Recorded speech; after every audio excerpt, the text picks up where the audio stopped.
In order to become a high-tier Valorant player, you need to master gunplay fundamentals and advanced gunplay tactics in order to have high impact in your games. All of this adds up to your value and impact with a gun, which translates to overall kills and impact, making you win more games and climb the ranked ladder. All that being said, in this video, we're going to tell you how to consistently outplay your enemies with smart gunplay and top frag every single time. Speaking of outplay, I need you to outplay the YouTube algorithm and smash that like and subscribe button so that we get well on our way to 80K subscribers. Thank you so much for becoming part of this prestigious community, but enough talking, let's just jump right into it, shall we? Now, before we dig into all the different ways to peek enemies and take engagements from close or further away, we need to break down first the #1 mistake when trying to engage enemies in a peek war. The #1 mistake that players often make is giving away their location before you make contact with the enemy. Now, of course, when you actually are peeking or engaging an enemy and they see you, you're gonna give up information. But before you start and engage on an enemy, you should not give them any information about your location. This could be using abilities, running, jumping, shooting, anything. Stop making noise and giving enemies full information on where you are before you commit to the duel. If they're already ready and waiting for you, they can set up their crosshair in a way that all they have to do is react to your swing, and at the very least, you're most likely going to get traded out by multiple enemies. The best thing that you could do is actually walk up to the angles that you're gonna peek and then commit to the different types of swing we're going to talk about in this video.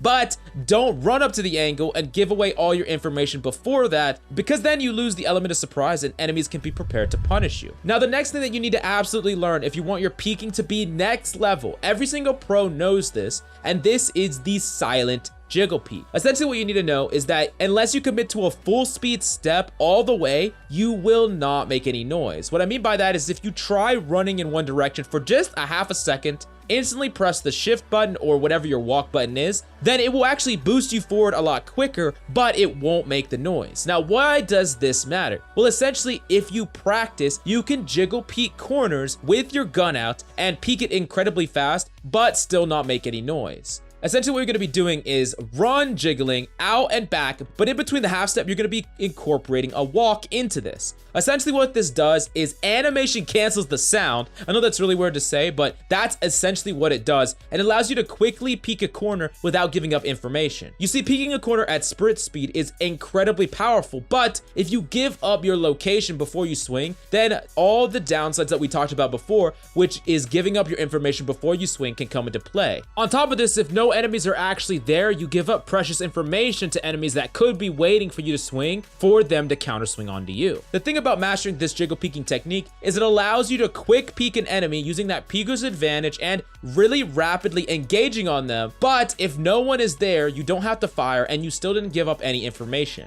It's the best of all worlds, and that's why you absolutely need to master this tactic. Another thing that you need to keep in mind is during the jiggle peek, right when you start the counter strafe, that is the exact moment where you should be trying to fire your weapon for a burst. Now, of course, crosshair placement is going to be incredibly important here because you don't want to have to flick all that much, because you really don't want to be full committing to a kill here if you can help it. You want to be jiggle peeking, getting a burst kill, and then disengaging. But during the counter strafe, that is the exact moment where you could actually commit to a flick if you see an enemy not quite perfectly with your crosshair. Now, the next thing that we need to talk about is extremely important, and it's the 3 ways to clear a corner with gunplay. Of course, you can clear corners with utility, but there are a lot of scenarios where you don't want to use your utility or you don't have any utility. So we're going to break each one of these 3 down. The first way that you can clear a corner with gunplay is tracking the wall as you slow walk to clear an angle. This requires you to slow walk and track the edge or the corner of the wall until the target is exposed. This will require tracking aim practice, so follow your crosshair along the wall until you see the target. If you need any practice, I would highly suggest the tracking training room in Kovac Aim Trainer. Now, this is a powerful strategy, but do not do this if the enemy is in a deeper angle than you and is hiding further away from the point that you are peeking, the pivot point as we call it. I've broken this down in a lot of different videos if you want a further explanation.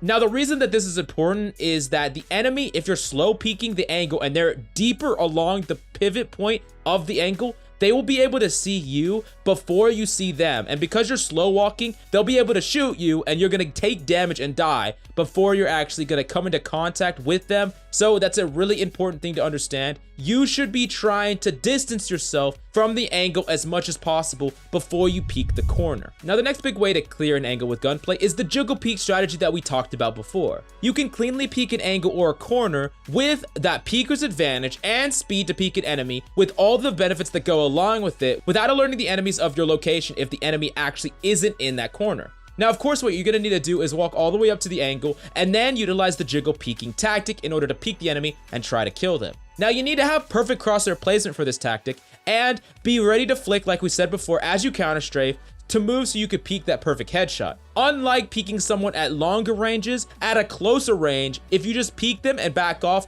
they can then counter swing you. Unlike peeking like a doorway from a longer range, where if you peek in and peek out, they can't chase you if they're far away. Now, the last way to peek an angle is to pre-fire that angle. Because you're going to be firing anyways, you're already going to give away your location, so you only need to walk to close in on the angle, and then you can full sprint pre-fire the angle, of course, with the counter strike. Now, this is traditionally used if the person is either one, low on time and you don't have enough time to clear every single angle, or you have a strong indication that someone is in a corner. This could be a commonly held corner. It also could be a corner that you definitely know someone is in because of some informational ability such as recon dart or cypher ult. And then lastly, it could be the enemy already knows your location, so there's no point in you walking around the map and trying to hide your information because they already know it due to any sort of ability. Now, this is going to be primarily crosshair placement. You want to be aiming head level, but keep in mind that sometimes enemies hide in corners crouched, so you're going to need to be able to quickly flick downwards in order to secure the kill on an enemy when you incorporate this strategy if they are indeed crouching. Now, the next topic that we have to talk about is clearing longer angle. Sometimes you want to use the same jiggle peeking tactic that we talked about before, but with a knife out instead of your gun. Now, you're going to be peeking slightly quicker without making noise, and it's going to allow you to detect enemies and see if they're on point as well as op check enemies. This is not to actually secure a kill. This is just to gather information. Now, at the pro level, some players are actually just peeking a corner with just their shoulder to bait out shots and potential info about ops and things like that. All players will usually react to a shoulder peek with a shot, and learning the location of an operator is extremely important. But keep in mind, if you shoulder peek and no one fires, re-peeking the same angle can be a liability because if they just didn't react in time and didn't fire at your shoulder, a re-peek will most likely get you killed. Now, as far as peeking at a longer sight trying to get a kill, you can do the silent jiggle peek that we talked about before on areas like heaven or extremely common corners. After you fast peek those angles, you can then sweep each of the other angles from the doorway that you're peeking from, but make a really conscious effort in order to isolate the angles that enemies can peek from. You want to make sure that you're peeking very few angles at any given point. You don't want to put yourself in a position that multiple people can swing you from all over the place. If you're peeking each angle, but you don't know for sure if enemies are just not peeking those angles, then you could potentially get swung on after you already looked at an angle because the enemy is just waiting or they haven't peeked out yet. Now, some angles are incredibly difficult to not peek. Take an angle like heaven, for example, is incredibly difficult. No matter where you are on the map, it's very difficult to look at other angles without actually peeking heaven. So if an enemy is waiting there at any time and you're not actively looking at heaven, you're just gonna get killed. So that is the biggest indication for why people smoke off those common angles, the angles that are really hard to isolate, because you're almost always going to be looking at heaven and you never want to give up that sight line, but you have to if you want to look at the other angles on the point. Now, going back to the shoulder peek that we talked about before, which is the really fast knife out insta jiggle peek that we talked about in the previous, but you're doing it incredibly quickly and you're not actually trying to get any information with your eyes, you're trying to get information with the enemy fire. This is especially powerful in a 1v1 if you're up against an opper. If you shoulder peek and an opera reacts with a shot, especially if they're not expecting it, even the best operas in the world will miss a shoulder peek. But if they fire, you could instantly rotate off the site and try to plant somewhere else, because what you want to force an op in is you want to force an op into a retake.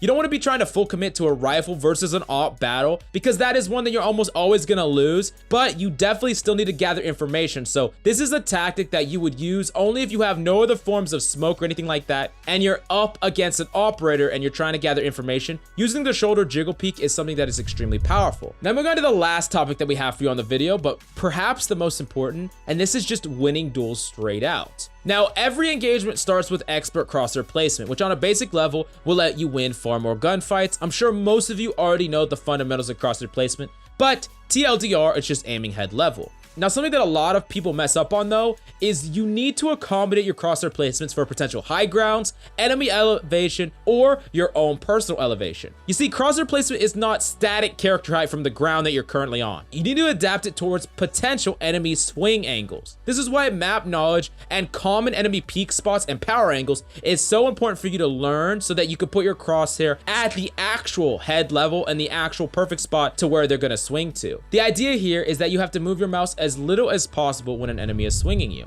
Now, next up is a big question that a lot of people ask. Should I continue to spray in a gunfight, or should I wait to reset my aim? You see, it really depends on the situation. With weapons that are wildly inaccurate past the first fire, you definitely need to reset your aim before consequential fires. This is mainly single fire guns like the Sheriff, where no matter how much time and pressure you feel under and how much you feel like I have to hit the shot right now or I'm gonna die, trying to just rush the damage in and just fire, you're just gonna not have any sort of consistent damage coming out, which is gonna make you miss every single shot and usually lose the duel. Now, with weapons with sprays like Phantom or Vandal, requiring a mix of game sense and information to make the decision whether or not you just try to hold your fire down or if you try to allow your aim to reset really requires a combination of all these things. You need to ask yourself questions like, how much damage did you do to the enemy? How much damage did you take by the enemy? Are there multiple enemies that you have to kill? These questions can help you decide how to proceed. For example, if you're in a 1v2 scenario, but you have full committed to a swing, you must make sure that you save enough ammo to kill both of the targets. Basically, even if the enemy is low and then you could spray the rest of your gun to try to kill one enemy, it matters not if you used all your ammo and have to reload because you're just gonna die to the second guy. That means that taking the risk often to reset your aim would be better because you can reset your aim, finish off the first guy, and then still have more accurate aim for the second guy. A good way to think of this is that every bullet past the 6 or 7 in an AR is an RNG percentile shot. No matter your control or ability with these weapons, after a certain amount of spray, you're never gonna be 100% to hit a shot unless you are point blank range. Now, the number might be very high, like 90+%, but it's never gonna be 100. Now, continuous shots will hit in the higher percentiles. For example, maybe hitting the first follow-up shot after that 7 spray is like something like a 80% accurate, but maybe after 5 shots, the percentage chance of you hitting at least one body shot is like 99%. Basically, the longer you fire, the more likely you are to at least hit one remaining shot. So the reason why this matters is how low an enemy is can really tell you whether or not to commit to a spray. If the enemy is one hit because you already did some damage to them, then committing to the spray makes a lot more sense than maybe if you miss your first initial spray and you're already hitting the RNG point of your gun past that 6 or 7 shots and the enemy is still at full HP, then you're gonna set yourself up for needing to hit multiple percentage shots in a row in order to actually win the matchup, which means you should probably just reset your aim and try to aim again for the powerful headshots.